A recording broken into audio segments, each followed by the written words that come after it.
অৱশেষত অগপই অসম গণ পৰিষদে ঘোষণা কৰিলে প্ৰাৰ্থী তালিকা বিগ ব্ৰাদাৰ বিজেপিয়ে দিয়া 26খন আসনৰ প্ৰাৰ্থী তালিকা অৱশেষত মিত্ৰ দল অগপই ঘোষণা কৰিলে। নমস্কাৰ প্ৰিয় দৰ্শক, মই জয়ন্ত মাধৱ গোস্বামী আপোনাক স্বাগতম জনাইছো নিউজ 18 অসম নৰ্থ ইষ্টৰ ডিজিটেল লাইভলৈ। বিগ পলিটিকেল ব্ৰেকিং এই মুহূৰ্তত।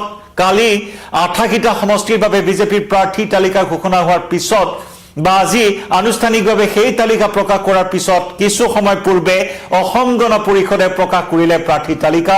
26টা সমষ্টি মিত্ৰ দল অগপক এৰি দিয়া হৈছিল আৰু এই 26টা সমষ্টিৰ প্ৰাৰ্থী তালিকা অৱশেষত অগপৰ নেতৃত্বই ঘোষণা কৰিলে। আমবাৰীত ঘনে ঘনে বৈঠক অনুষ্ঠিত হৈছে। আমবাৰীত অনুষ্ঠিত হোৱা সেই বৈঠকত অৱশেষত চিল মোহৰ মৰা হ'ল অগপৰ প্ৰাৰ্থী তালিকাত। 26টা সমষ্টিত কোনে পালে ক'ত টিকট, কোনটো সমষ্টিত কাৰ কপাল ফুলিল, কোনটো সমষ্টিত অগপৰ টিকট লাভ কৰিলে, দল বাগৰি অহা কোন নেতাই অগপৰ টিকট লাভ কৰিলে, আটাইখিনি খবৰ এই মুহূৰ্তত লৈ আহিছো আপোনালোকৰ সন্মুখলৈ। প্ৰাৰ্থী তালিকা এয়া ভিডিঅ' ৱালত লৈ আহিছো আপোনালোকৰ সন্মুখলৈ। প্ৰাৰ্থী তালিকাত আমি প্ৰথমেই চাম।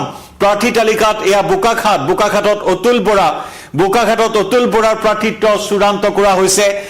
কলিয়াবৰ কেশৱ মহন্ত এয়া অৱধাৰিত, আমি সকলোৱে জানো অতুল বৰা কেশৱ মহন্ত বিভিন্ন সমালোচিত হৈ আহিছে মিত্ৰতা স্থাপনক লৈ। আনকি দলটোৰ ভিতৰ চৰতে বিভিন্ন খামখেয়ালি বিভিন্ন ধৰণৰ প্ৰতিক্ৰিয়া সৃষ্টি হৈ আহিছে। বিজেপিৰ শ্ৰুতলিপিত উঠা বহা কৰি আছে অতুল বৰা কেশৱ মহন্ত। এনেধৰণৰ নানান অভিযোগ উত্থাপন হৈ আহিছিল আৰু তাৰ মাজতে এই প্ৰাৰ্থী তালিকাখন চূড়ান্ত কৰা হ'ল, চিল মোহৰ মৰা হ'ল। বোকাখাটত অতুল বৰা, কলিয়াবৰত কেশৱ মহন্ত, বঙাইগাঁৱত দীপ্তিময়ী চৌধুৰী আৰু এই বঙাইগাঁও সমষ্টিৰ পত্নীক ৰাজনৈতিক ভৱিষ্যত সুৰক্ষিত কৰিবৰ বাবে প্ৰাৰ্থিত্বৰ অগপৰ নেতা ভূপেন ৰায় বিজেপিত যোগদান কৰিবলগীয়া হ'ল। দীপ্তিমণি চৌধুৰীয়ে পুনৰ পালে টিকট। বৰপেটা সমষ্টিত দীপক কুমাৰ দাসক দিয়া হৈছে অগপৰ প্ৰাৰ্থিত্ব। টিয়ক সমষ্টিত বিকাশ শইকীয়া, অৱশেষত টিয়ক থাকিল অগপৰ হাতত।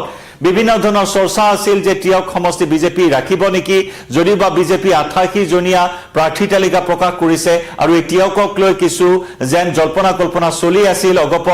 অগপৰ দখলত থকাটো বিচাৰিছিল অগপৰ ফালৰ পৰা। অগপই সংকল্প যাত্ৰা তাত ৰূপায়ণ কৰিছিল সমষ্টিসমূহত।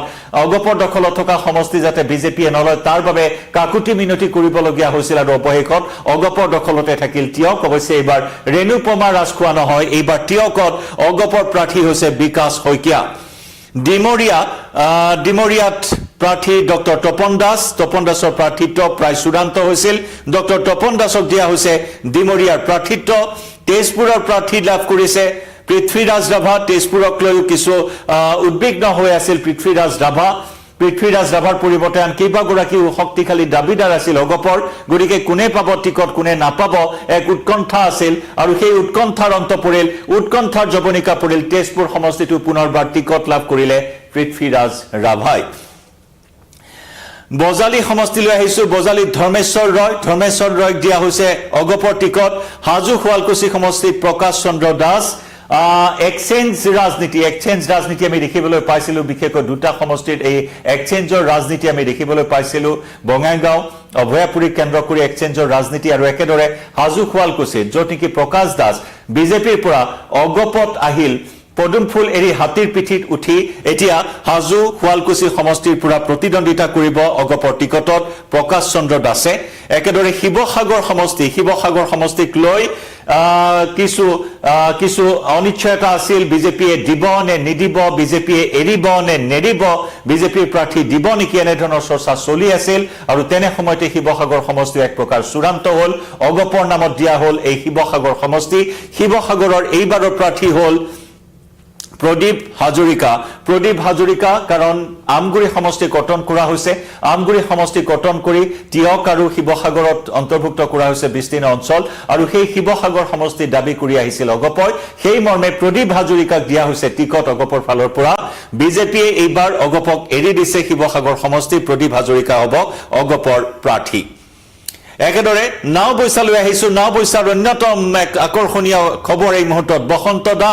বসন্ত দাসক অগপৰ পৰা টিকট দি বিধানসভালৈ নিৰ্বাচিত কৰাৰ পৰিকল্পনা ইতিমধ্যে আমি কালি জনাইছিলো, যেতিয়া বিজেপিৰ প্ৰাৰ্থী তালিকা প্ৰকাশ কৰা হৈছিল 28টা সমষ্টিৰ প্ৰাৰ্থী তালিকা প্ৰকাশ কৰা হৈছিল যদিও মঙলদৈ সমষ্টিত নাছিল বসন্ত দাসৰ নাম যি বসন্ত দাস কংগ্ৰেছৰ পৰা 2021ত মঙলদৈ সমষ্টিৰ পৰা জয়ী হৈছিল সেই বসন্ত দাসে শেহতীয়াকৈ বিজেপিক সমৰ্থন কৰিছিল বিধানসভাত আৰু তাৰ পিছত শেহতীয়াকৈ বিজেপিক যোগদান কৰে ভবা হৈছিল যে মঙলদৈত পাবনে নাপাব বসন্ত দাসে টিকট কিন্তু নীলিমা দেৱীক বিজেপি টিকট প্ৰদান কৰা হৈছে আৰু সেইবাবে বসন্ত দাসক এই এক্সচেঞ্জৰ ৰাজনীতিৰে সংস্থাপিত কৰাৰ বাবে নাওবৈচাৰ পৰা অগপৰ টিকট দিয়া হৈছে বসন্ত দাস হ'ব নাওবৈচাৰ অগপৰ প্ৰাৰ্থী আহিছো বিলাসীপৰা সমষ্টিলৈ বিলাসীপৰা জীৱেশ ৰায়ক দিয়া হৈছে প্ৰাৰ্থিত্ব হুনাই সমষ্টিত দিয়া হৈছে মন কৰিব হুনাই সমষ্টিত কৰিমউদ্দিন বৰভূঞা এআইইউডিএফৰ নিলম্বিত বিধায়ক এআইইউডিএফ এৰি অগপত যোগদান কৰি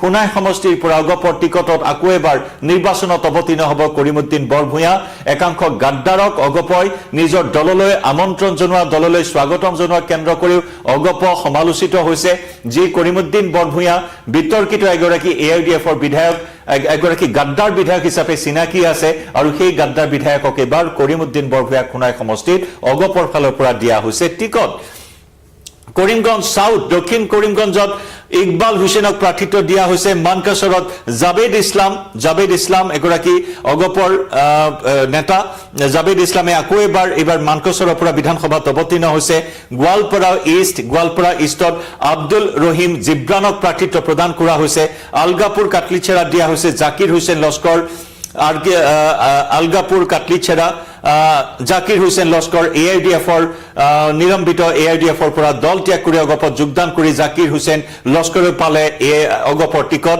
বিন্নাকান্দি সমষ্টি যথেষ্ট চৰ্চিত এটা সমষ্টি বিন্নাকান্দি সমষ্টিত প্ৰাৰ্থিত্ব দিয়া হৈছে সাহাবউদ্দিন মজুমদাৰক প্ৰাৰ্থিত্ব দিয়া হৈছে ৰূপহীহাটত প্ৰাৰ্থিত্ব লাভ কৰিছে অগপৰ জাকিৰ হুছেইন ফাৰাৰজীয়ে একেদৰে সৃজন গ্ৰামত প্ৰাৰ্থিত্ব দিয়া হৈছে শহীদুল ইছলামক লাহৰীঘাটত প্ৰাৰ্থিত্ব দিয়া হৈছে খলিলুৰ ৰহমানক চেঙাত প্ৰাৰ্থিত্ব দিয়া হৈছে সাদ্দাম হুছেইনক পাকা বেদবাৰীত প্ৰাৰ্থিত্ব প্ৰদান কৰা হৈছে ডক্টৰ তাৰাপ্ৰসাদ দাস হৈছে পাকা বেদবাৰীৰ অগপৰ প্ৰাৰ্থী সমৰিয়াত প্ৰাৰ্থিত্ব প্ৰদান কৰা হৈছে নুৰুল ইছলামক সমৰিয়াৰ প্ৰাৰ্থিত্ব প্ৰদান জলেশ্বৰৰ প্ৰাৰ্থী আবু শাহ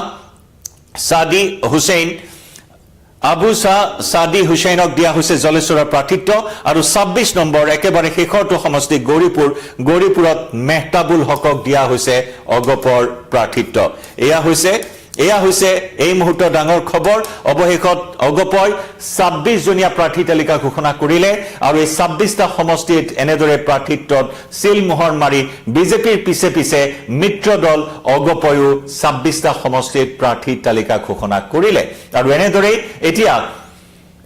এতিয়া এনডিএ জোৰদাৰ নিৰ্বাচনী প্ৰচাৰ অভিযানত নামি পৰিব আজি মুখ্যমন্ত্ৰী ডক্টৰ হিমন্ত বিশ্ব শৰ্মাই সংবাদ মাধ্যমৰ সন্মুখত ইতিমধ্যে উল্লেখ কৰিছে প্ৰাৰ্থী তালিকাক লৈ বিজেপিৰ ফালৰ পৰা নতুনক অগ্ৰাধিকাৰ দিয়া হৈছে মহিলাক অগ্ৰাধিকাৰ দিয়া হৈছে নবীন প্ৰবীণ সামৰি 28টা সমষ্টিৰ প্ৰাৰ্থী তালিকা বিজেপিয়ে ঘোষণা কৰিছে আৰু একেদৰে মিত্ৰ দল অগপকো পূৰ্বতকৈ অধিক আসন দিয়া হৈছে পূৰ্বতকৈ এবাৰ অগপই অধিক আসন দখল কৰিব বুলিও মুখ্যমন্ত্ৰীগৰাকীয়ে উল্লেখ কৰিছে বৰ্তমান বিধানসভাত 9 জন আছিল অগপৰ বিধায়ক গতিকে 2026ত প্ৰায় 14 জনকৈ অগপৰ বিধায়ক নিৰ্বাচিত হ'ব বুলিও মুখ্যমন্ত্ৰীগৰাকীয়ে দাবী কৰিছে গতিকে লক্ষণীয় হ'ব যুঁজ এই মুহূৰ্তত আগবাঢ়িছে মহাৰণ এই মুহূৰ্তত আগবাঢ়িছে 26ৰ মহাৰণ সকলো দল এই মুহূৰ্তত জপিয়াই পৰিছে আৰু সমান্তৰালকৈ কংগ্ৰেছেও তৃতীয়খন প্ৰাৰ্থী তালিকা অৱশেষত প্ৰকাশ কৰিছে এনেদৰে বিগ ব্ৰাদাৰ বিজেপিৰ বুকুচাত উঠি আঞ্চলিকতাবাদৰ ধ্বজা উৰুৱাৰ যি শ্লোগান তথাকথিত আঞ্চলিকতাবাদৰ ধ্বজা উৰুৱাৰ যি শ্লোগান অতুল কেশৱ মহন্তৰ